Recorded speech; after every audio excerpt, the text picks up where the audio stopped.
কি যে ভয়ঙ্কর পরিণতি অপেক্ষা করছে ইউক্রেনের জন্য তা হয়তো তারা কল্পনাও করতে পারছে না। রাশিয়া যখন এমন কথা বলে তখন এর গভীরতা বুঝতে আর কিছুই বাকি থাকে না। এবার ইউক্রেনকে সরাসরি করুণ পরিণতির হুঁশিয়ারি দিয়েছেন খোদ পুতিন নিজেই।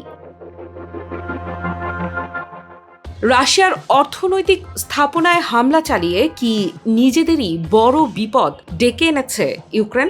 এমনই ইঙ্গিত দিয়েছেন রুশ প্রেসিডেন্ট ভ্লাদিমির পুতিন। তার দাবি, রাশিয়ার অর্থনীতিকে দুর্বল করতে গিয়ে কিয়েভ এখন এমন একটি পরিস্থিতি তৈরি করেছে যার মাসুল তাকেই দিতে হবে। আর এবার ইউক্রেনের সবচেয়ে সংবেদনশীল অর্থনৈতিক খাতগুলোই রাশিয়ার পাল্টা হামলার লক্ষ্য হতে পারে।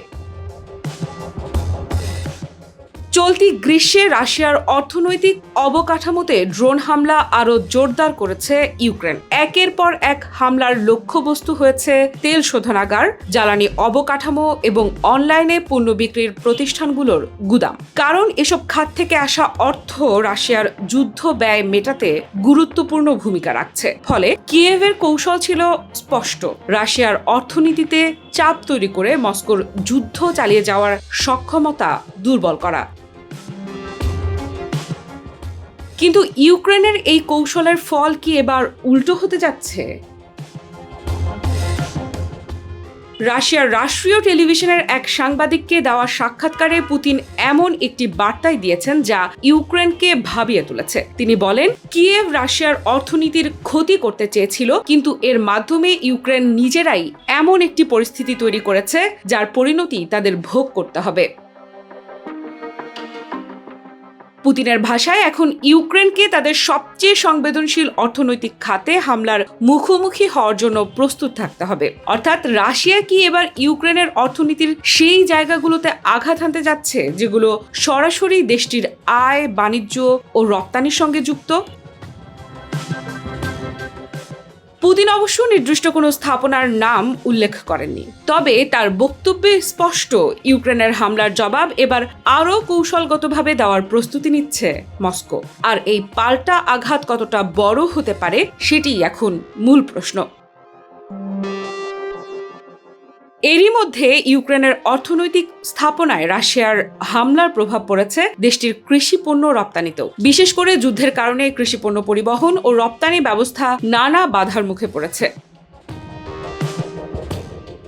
তবে এর ফলে বিশ্ববাজারে খাদ্য সংকট তৈরি হবে না বলে দাবি করেছেন পুতিন। তার বক্তব্য, ইউক্রেনের শস্য রপ্তানি কমে গেলেও সেই ঘাটতি পূরণ করার সক্ষমতা রাশিয়ার রয়েছে। পুতিন বলেন, রাশিয়ার নিজেদের পণ্য পরিবহনের ক্ষেত্রেও কিছু সমস্যা তৈরি হচ্ছে, তবে মস্কো সেসব সমস্যা সমাধান করবে এবং বিশ্ববাজারে খাদ্যপণ্যের ঘাটতি হতে দেবে না। এখানেই সামনে আসছে কৃষ্ণ সাগর দিয়ে শস্য রপ্তানির পুরনো অধ্যায়। 2022 সালে তুরস্কের মধ্যস্থতায় রাশিয়া ও ইউক্রেনের মধ্যে একটি চুক্তি হয়েছিল। এর লক্ষ্য ছিল কৃষ্ণ সাগর দিয়ে ইউক্রেনের খাদ্যশস্য নিরাপদে বিশ্ববাজারে পৌঁছানোর সুযোগ তৈরি করা। কিন্তু 1 বছর পর 2023 সালে রাশিয়া ওই চুক্তি থেকে সরে আসে। এরপর থেকেই কৃষ্ণ সাগর ঘিরে বাণিজ্যিক ও সামরিক উত্তেজনা আরও বেড়েছে। আর এখন ইউক্রেনের অর্থনৈতিক অবকাঠামোতে হামলা ও রাশিয়ার পাল্টা হামলার হুমকি পরিস্থিতিকে নতুন মাত্রা দিচ্ছে। তবে পুতিনের বক্তব্যের সবচেয়ে গুরুত্বপূর্ণ অংশ সম্ভবত এখানেই শেষ নয়। অর্থনৈতিক স্থাপনায় পাল্টা হামলার হুঁশিয়ারির পাশাপাশি ইউক্রেনের সঙ্গে শান্তি আলোচনার বিষয়েও নতুন করে অবস্থান জানিয়েছেন রুশ প্রেসিডেন্ট। পুতিন বলেছেন, ইউক্রেনের সঙ্গে শান্তি আলোচনায় বসতে রাশিয়া প্রস্তুত, কিন্তু আলোচনার ভিত্তি কি হবে সেখানেই রয়েছে বড় শর্ত।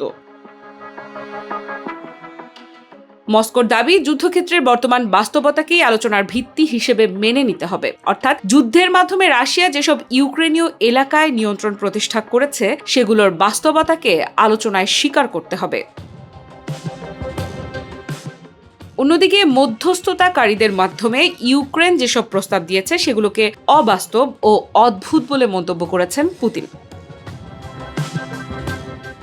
তার বক্তব্য, কাগজে কলমে কোনো প্রস্তাবের ভিত্তিতে নয়, বরং যুদ্ধক্ষেত্রে যে বাস্তবতা তৈরি হয়েছে সেটিকেই বিবেচনায় নিয়ে শান্তি আলোচনা করতে হবে। এখন প্রশ্ন হলো, রাশিয়ার অর্থনৈতিক স্থাপনায় ইউক্রেনের হামলা কি সত্যি যুদ্ধের নতুন একটি পর্যায় তৈরি করতে যাচ্ছে? কারণ পুতিনের বক্তব্যে একদিকে যেমন ইউক্রেনের অর্থনৈতিক অবকাঠামোতে আরও বড় ধরনের পাল্টা হামলার ইঙ্গিত রয়েছে, অন্যদিকে রয়েছে শান্তি আলোচনার দরজা খোলা রাখার বার্তা। অর্থাৎ একদিকে প্রতিশোধের হুঁশিয়ারি, অন্যদিকে আলোচনার প্রস্তাব। মস্কোর এই দ্বিমুখী বার্তা কি যুদ্ধের গতিপথ বদলের কোনো ইঙ্গিত, নাকি ইউক্রেনের অর্থনীতিতে আরও বড় চাপ তৈরির মধ্য দিয়েই রাশিয়া আলোচনার টেবিলে নিজেদের অবস্থান শক্ত করতে চাইছে? Breaking news! Angela could circle!